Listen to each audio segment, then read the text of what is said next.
अब शुरुआत कर ही दी है तो अंत तक ज़रूर सुनना। जो अपने मन को नियंत्रित नहीं करते, उनके लिए उनका मन ही शत्रु के समान कार्य करता है। तुम क्यों व्यर्थ में चिंता करते हो? तुम क्यों भयभीत होते हो? कौन तुम्हें मार सकता है? आत्मा न कभी जन्म लेती है और ना ही कोई उसे मार सकता है। यही जीवन का अंतिम सत्य है। कर्म करो, फल की अभिलाषा मत करो। क्रोध से भ्रम पैदा होता है, भ्रम से बुद्धि व्यग्र हो जाती है।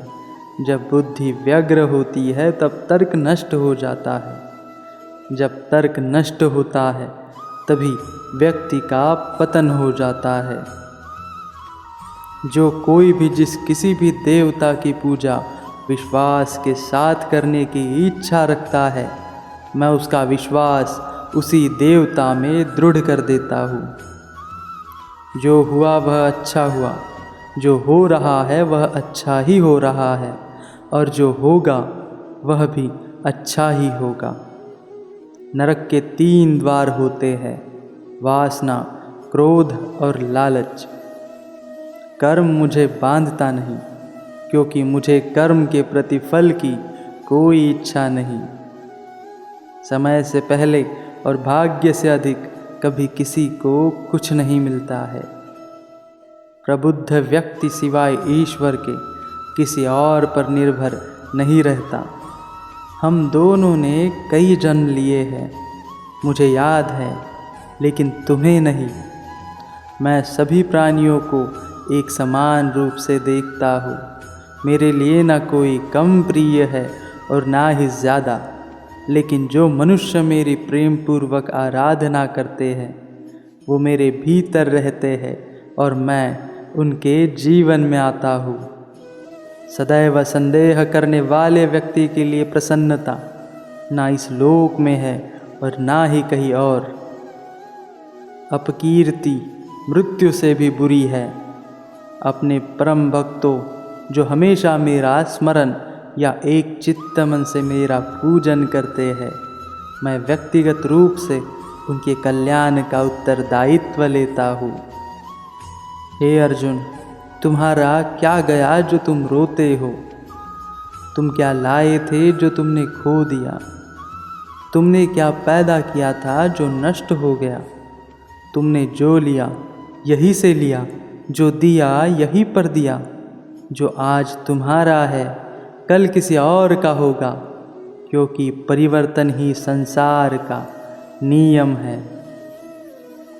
जन्म लेने वाले के लिए मृत्यु उतनी ही निश्चित है जितना कि मृत होने वाले के लिए जन्म लेना। इसलिए जो अपरिहार्य है उस पर शोक मत करो। केवल भाग्यशाली योद्धा ही ऐसा युद्ध लड़ने का अवसर पाते हैं जो स्वर्ग के द्वार के समान है। मनुष्य को जीवन की चुनौतियों से भागना नहीं चाहिए और ना ही भाग्य और ईश्वर की इच्छा जैसे बहानों का प्रयोग करना चाहिए। ज्ञानी व्यक्ति ज्ञान और कर्म को एक रूप में देखता है, वही सही मायने में देखता है। जो होने वाला है वो होकर ही रहता है और जो नहीं होने वाला वह कभी नहीं होता। ऐसा निश्चय जिनकी बुद्धि में होता है उन्हें चिंता कभी नहीं सताती। मन की गतिविधियों, होश, श्वास और भावनाओं के माध्यम से भगवान की शक्ति सदा तुम्हारे साथ है। जिस प्रकार अग्नि स्वर्ण को परखती है, उसी प्रकार संकट वीर पुरुषों को। जब जब इस धरती पर पाप, अहंकार और अधर्म बढ़ेगा तो उसका विनाश कर धर्म की पुनर्स्थापना करने हेतु मैं अवश्य अवतार लेता रहूँगा। आत्मज्ञान की तलवार से अपने हृदय से अज्ञान के संदेह को काट कर अलग कर दो। उठो, अनुशासित रहो। वह जो मृत्यु के समय मुझे स्मरण करते हुए अपना शरीर त्यागता है, वह मेरे धाम को प्राप्त होता है। इसमें कोई संशय नहीं है। कोई भी इंसान जन्म से नहीं बल्कि अपने कर्मों से महान बनता है। जीवन ना तो भविष्य में है ना अतीत में है। जीवन तो बस इस पल में है। जिस तरह प्रकाश की ज्योति अंधेरे में चमकती है, ठीक उसी प्रकार सत्य भी चमकता है। इसलिए हमेशा सत्य की राह पर चलना चाहिए। मनुष्य को परिणाम की चिंता किए बिना, लोभ लालच बिना एवं निस्वार्थ और निष्पक्ष होकर अपने कर्तव्यों का पालन करना चाहिए। व्यक्ति जो चाहे बन सकता है, यदि वह विश्वास के साथ इच्छित वस्तु पर लगातार चिंतन करे। मनुष्य को अपने धर्म के अनुसार कर्म करना चाहिए। जैसे विद्यार्थी का धर्म विद्या प्राप्त करना है, सैनिक का धर्म देश की रक्षा करना आदि। जिस मानव का जो कर्तव्य है, उसे वह कर्तव्य पूर्ण करना चाहिए। मन शांत है और उसे नियंत्रित करना कठिन है, लेकिन अभ्यास से इसे वश में किया जा सकता है। मेरा तेरा छोटा बड़ा अपना पराया मन से मिटा दो, फिर सब तुम्हारा है और तुम सबके हो। वह जो वास्तविकता में मेरे उत्कृष्ट जन्म और गतिविधियों को समझता है, वह शरीर त्यागने के बाद पुनः जन्म नहीं लेता और मेरे धाम को प्राप्त हो जाता है। ऐसा कुछ भी नहीं, चेतन या अचेतन, जो मेरे बिना अस्तित्व में रह सकता हो। वह जो सभी इच्छाएं त्याग देता है और मैं और मेरा की लालसा और भावना से मुक्त हो जाता है, उसे ही शांति प्राप्त होती है।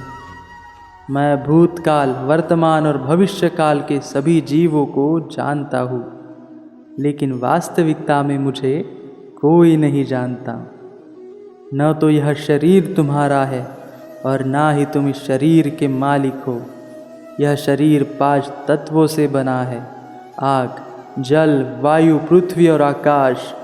एक दिन यह शरीर इन्हीं 5 तत्वों में विलीन हो जाएगा, परंतु आत्मा स्थिर है। फिर तुम क्या हो? मेरे लिए न कोई घृणित है और ना ही प्रिय, किंतु जो व्यक्ति भक्ति के साथ मेरी पूजा करते हैं, वो मेरे साथ है और मैं भी उन्हीं के साथ रहता हूँ। अगर पसंद आया हो तो लाइक एंड शेयर ज़रूर करें और शुभवाणी को सब्सक्राइब अवश्य करें। Thank you so much. धन्यवाद। जय श्री कृष्ण।